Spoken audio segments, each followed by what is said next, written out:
નમસ્તે વિદ્યાર્થી મિત્રો, ગુડ મોર્નિંગ, જય શ્રી કૃષ્ણ. કેમ છો બધા? મજામાં ને?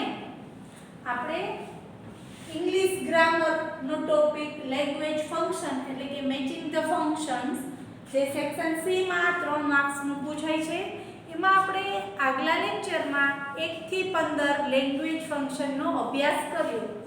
વિદ્યાર્થી મિત્રો, દરેક લેંગ્વેજ ફંક્શનનો ઉપયોગ અલગ અલગ હેતુ માટે કરવામાં આવે છે અને દરેક લેંગ્વેજ ફંક્શનના ઓળખ દર્શાવતા શબ્દો પરથી આપણે તેની ઓળખ કરી શકીએ છીએ. તો આ ટોપિકમાં શું યાદ રાખવાનું છે? એક તો વાક્યનો અર્થ આપણને બરાબર સમજાવવો જોઈએ અને ઓળખ દર્શાવતા શબ્દો જે મેઇન છે જેના પરથી આપણે કોઈ પણ લેંગ્વેજ ફંક્શનની ઓળખ કરી શકીએ અને એના દ્વારા આપણે મેચ એટલે કે જોડકું જોડવાનું છે. તો 15 આપણે જોયા. આજે લેંગ્વેજ ફંક્શનમાં નંબર 16 છે ડિસ્ક્રાઇબિંગ પર્સન. લેંગ્વેજ ફંક્શન છે ડિસ્ક્રાઇબિંગ પર્સન, જેનું ગુજરાતી થશે વ્યક્તિ વર્ણન. આ ફંક્શનનો ઉપયોગ કોઈ વ્યક્તિ ના શારીરિક લક્ષણો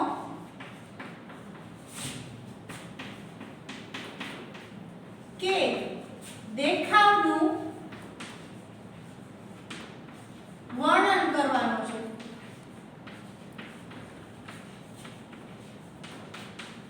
આ લેંગ્વેજ ફંક્શનનો હેતુ શું છે કે વ્યક્તિના શારીરિક લક્ષણો કે દેખાવ, બરાબર, આપણે કોઈના દેખાવ વિશે વાત કરવું હોય. My friend has black and curly hair. મારી ફ્રેન્ડ, તો મારી ફ્રેન્ડ કોણ કે જેના વાળ કાળા અને વાકડિયા છે, તો એનો એક દેખાવ થયો. જેમ કે ફોર એક્ઝામ્પલ, પ્રેરણા is a tall and beautiful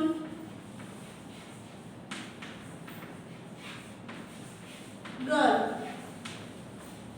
તો tall and beautiful એ શું થયા? તો કે વિશેષણો. એટલે આપણે એમ પણ કહી શકીએ કે આ લેંગ્વેજ ફંક્શનમાં ઓળખ દર્શાવતા શબ્દોમાં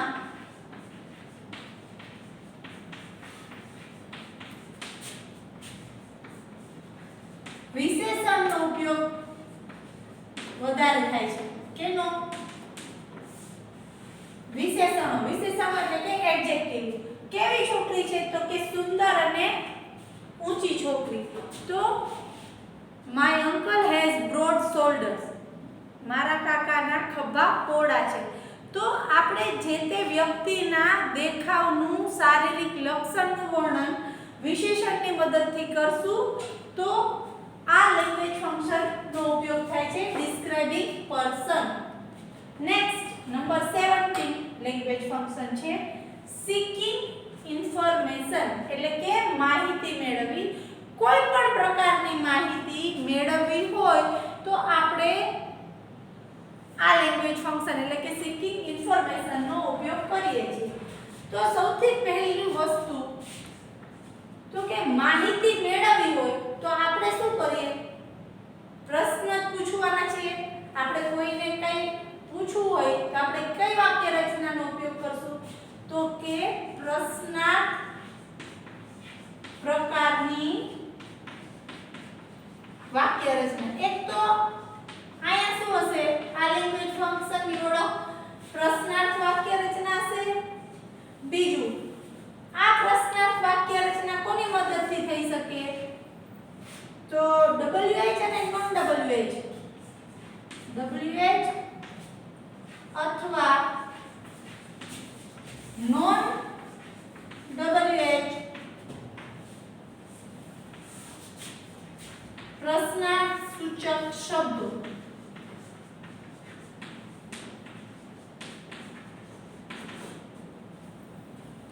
WH પ્રશ્નાર્થ સૂચક શબ્દમાં what, when, where, why, how, how many, how much વગેરેનો ઉપયોગ થાય છે. નોન WH માં can, could, will, would, am is are, was, નો ઉપયોગ થાય છે. For example, where will you stay in Delhi? દિલ્હીમાં તમે કઈ જગ્યાએ રોકાશો? સ્ટે એટલે રોકાવું, વેર એટલે કે જગ્યા. તો આપણે આ માહિતી મેળવવી છે તો આપણે કેનો ઉપયોગ કર્યો? WH પ્રશ્નાર્થસૂચક શબ્દનો. બીજું, can you write with both hands? શું તમે બંને હાથો વડે લખી શકો? તો આ આપણે નોન WH એટલે કે કેન થી પ્રશ્ન પૂછ્યો, એટલે કે જે નોન WH પ્રશ્નાર્થસૂચક શબ્દ છે. તો આવી રીતના who, what is there in your hand? તારા હાથમાં શું છે? કોઈ પણ માહિતી મેળવવી હોય તો આપણે seeking information લેંગ્વેજ ફંક્શનનો ઉપયોગ કરીએ છીએ. ફરીથી કહી દઉં, ડિસ્ક્રાઇબિંગ પર્સન, વ્યક્તિ વર્ણન. તમને વાક્ય જોઈને જ ખબર પડી જશે કોઈ પણ વિશેષણ હોય વ્યક્તિને લગતા, બરાબર. Mahesh is clever boy. કેવો છોકરો? તો કે હોશિયાર છોકરો. હોશિયાર, ક્લેવર એનું વિશેષણ છે. તો કોઈ પણ વ્યક્તિના શારીરિક દેખાવ અથવા લક્ષણનું વર્ણન કરવા માટે વિશેષણનો ઉપયોગ થાય છે. એ નંબર 16 ડિસ્ક્રાઇબિંગ પર્સનમાં. અને સીકિંગ ઇન્ફોર્મેશન માહિતી મેળવવી, તો એમાં વાક્ય રચના પ્રશ્નાર્થ સ્વરૂપની હશે અને પ્રશ્નાર્થ સ્વરૂપની વાક્ય રચના બનાવવા માટે WH અથવા નોન WH શબ્દનો ઉપયોગ થતો હશે. તો ચાલો હવે આપણે આગળ લેંગ્વેજ ફંક્શન જોઈશું. 18મું લેંગ્વેજ ફંક્શન છે describing and specifying time and location. તો ડિસ્ક્રાઇબ કરવું એટલે વર્ણન કરવું, સ્પેસિફાઈ કરવું એટલે ચોક્કસ બતાવવું, સ્પેસિફાઈ કરવું એટલે ચોક્કસ, ટાઈમ એટલે સમય અને લોકેશન એટલે જગ્યા અથવા સ્થળ. લોકેશન એટલે જગ્યા અથવા સ્થળ. આ લેંગ્વેજ ફંક્શનનો હેતુ સમય અને સ્થળ વિશે ચોક્કસતા બતાવવાના સંદર્ભમાં વપરાય છે. કોઈ પણ સ્થળનું કે સમયનું ચોક્કસ વર્ણન કરવું હોય તો આપણે આ લેંગ્વેજ ફંક્શનનો ઉપયોગ કરું છું. અહીં સમય અને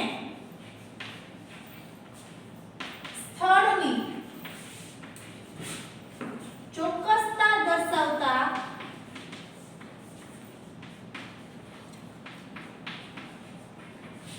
પ્રિપોઝિશન્સ વાક્યમાં હોય છે. જેમ કે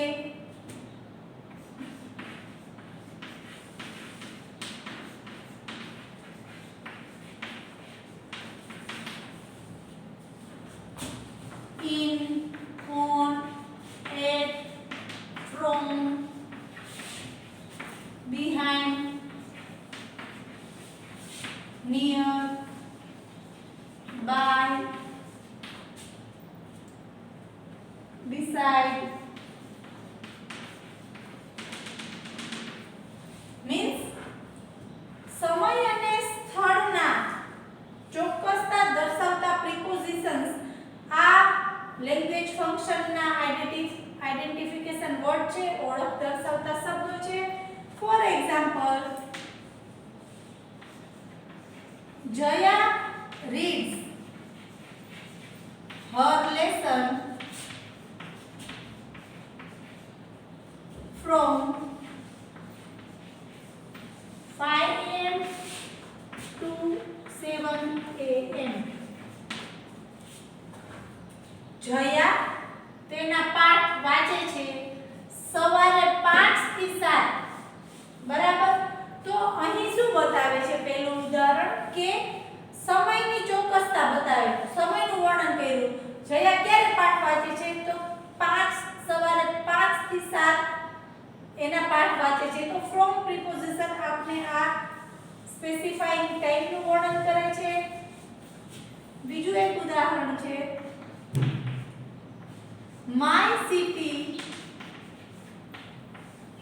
My city is located near Baroda. તો નિયર મારું શહેર બરોડાની નજીક આવેલું છે. તો આપણે શું કર્યું? સ્થળનું ચોક્કસતાનું વર્ણન કર્યું. ક્યાં આવેલું છે? તો કે બરોડાની નજીક. નિયર પ્રિપોઝિશન્સ છે. તો આ બે ઉદાહરણ પરથી કહી શકાય કે આ લેંગ્વેજ ફંક્શનનો ઉપયોગ સમય અને સ્થળની ચોક્કસતા બતાવવા માટે કરવામાં આવે છે અને એના ઓળખ દર્શાવતા શબ્દો બંનેની પહેલા આવતા પ્રિપોઝિશન્સ છે, જેમ કે in, on, at, from, behind, near, over, beside, by વગેરે. બરાબર? ચાલો 18 પછી 19 નું લેંગ્વેજ ફંક્શન છે એક્સચેન્જિંગ નાઇસટીઝ. તો સૌથી પહેલા તો નાઇસટીઝ એટલે કે વિનયની આપ-લે. વિદ્યાર્થી મિત્રો, આપણે રોજબરોજ ના વાતચીત દરમિયાન અમુક શબ્દો આપણે યોગ્ય વર્તન મુજબ આપણે નાના નાના વાક્યાંશો એટલે કે વાક્યના ટૂંકા સ્વરૂપો બોલતા હોઈએ છીએ.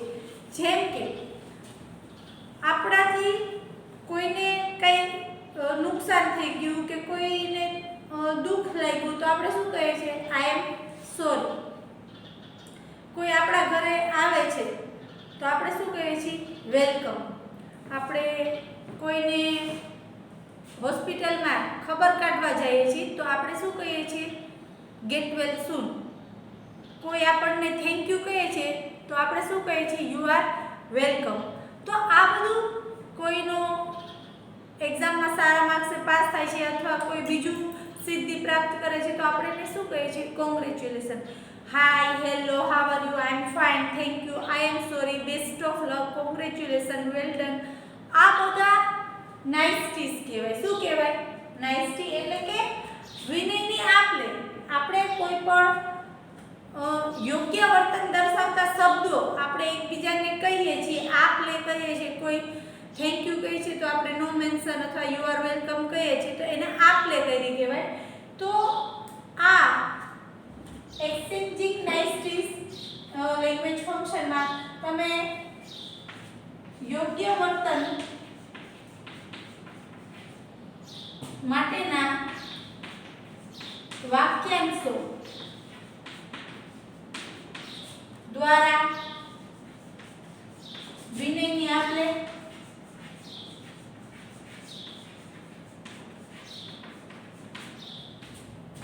જેમાં હેલો,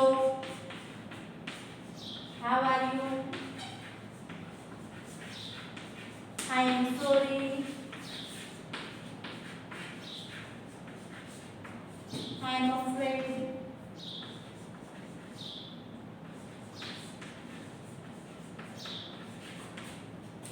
welcome,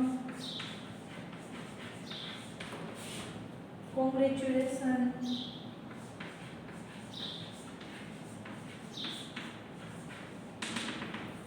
એવા તો કેટલા બધા આવી શકે છે. ફોર એક્ઝામ્પલ,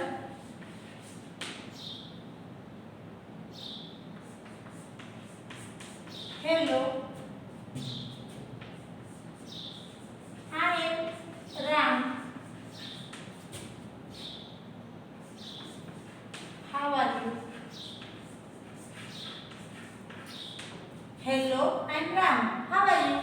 તો અહીં hello, how are you જેવા શબ્દો નાઇસટીઝમાં આવે છે. નાઇસ ટુ મીટ યુ,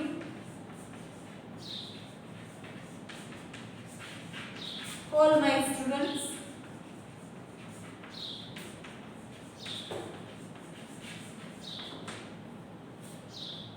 મારા વાલા વિદ્યાર્થીઓ, તમને મળીને ખૂબ મજા આવી. તો નાઇસ ટુ મીટ યુ શું છે? નાઇસટીઝ છે. ગુડ મોર્નિંગ છે, આપણે કોઈને વિશ કરીએ છીએ, બરાબર, good day, have a nice day, આ બધું નાઇસટીઝમાં આવે છે. તો એકવાર રિવાઇઝ કરાવી દો. 18માં describing and specifying time and location, સમય અને સ્થળની ચોક્કસતાનું વર્ણન, જેમાં in, on, at, from, behind, nearby, beside જેવા પ્રીપોઝિશન્સ દ્વારા સમય અને સ્થળની ચોક્કસતા દર્શાવવામાં આવે છે, વર્ણન કરવામાં આવે છે. અને 19મું છે એક્સચેન્જિંગ નાઇસિટીઝ.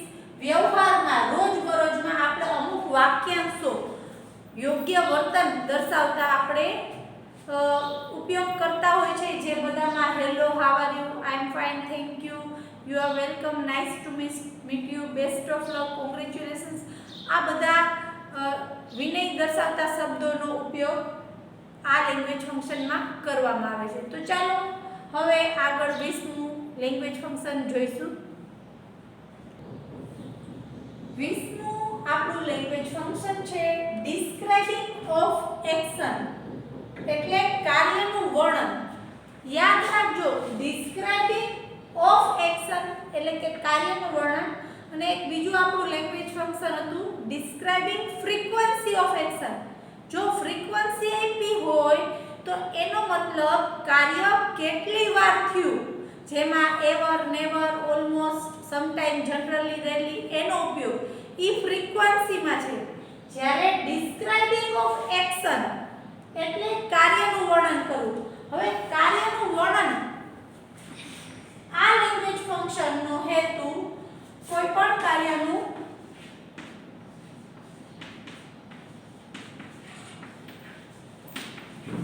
વર્ણન કરવાનું છે. અને ખાસ યાદ રાખજો કે આ લેંગ્વેજ ફંક્શનમાં જે વાક્ય રચના હશે એ પેસિવ વાક્ય રચના હશે. તો ઓળખ માટેનું મેઇન છે કે કર્મણી વાક્ય રચના, પેસિવ પ્રકારની વાક્ય રચના નો ઉપયોગ. હવે આપણે સ્ટાર્ટિંગમાં જોયું હતું કે વાક્યમાં એક્ટિવ પેસિવ એટલે કે એક્ટિવ એટલે કે કર્તરી અને પેસિવ એટલે કે કર્મણી.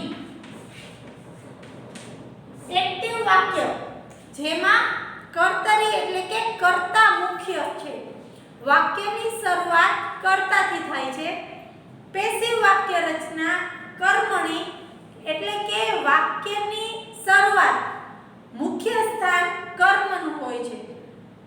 તો આ લેંગ્વેજ ફંક્શનમાં ડિસ્ક્રાઇબિંગ ઓફ એક્શનમાં વાક્યની શરૂઆત કર્મથી થતી હશે અને પેસિવ વાક્ય રચનાનો ઉપયોગ હશે, જેમાં મોટે ભાગે બાય, આપણને ખ્યાલ છે કે પેસિવ વાક્ય રચનામાં બાય આવે છે, બાય પછી આપણે કર્તા મૂકીએ છીએ. પરંતુ બાય દર્શાવવામાં વાક્યમાં ન આવ્યું હોય છતાં વાક્યની શરૂઆત કર્મથી થતી હોય તો આપણે આ લેંગ્વેજ ફંક્શનને ઓળખવાનું છે. જેમ કે for example, the result was declared yesterday.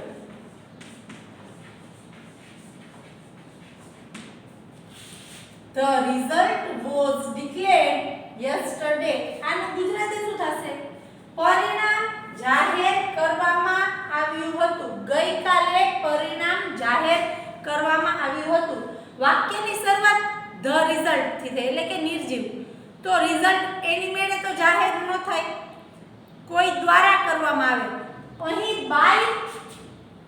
By our school, by university, by board એ આપેલું નથી, દર્શાવેલ નથી. આપણે ધારી લેવાનું છે કોણે પરિણામ જાહેર કર્યું એ આપેલું નથી, દર્શાવેલું નથી. પણ વાક્ય રચના પેસિવ છે. કેવી રીતે ખબર પડી? તો કે શું જાહેર કરવામાં આવ્યું? પરિણામ.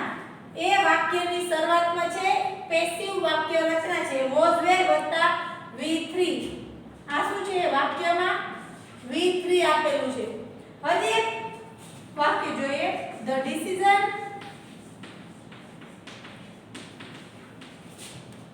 has already been taken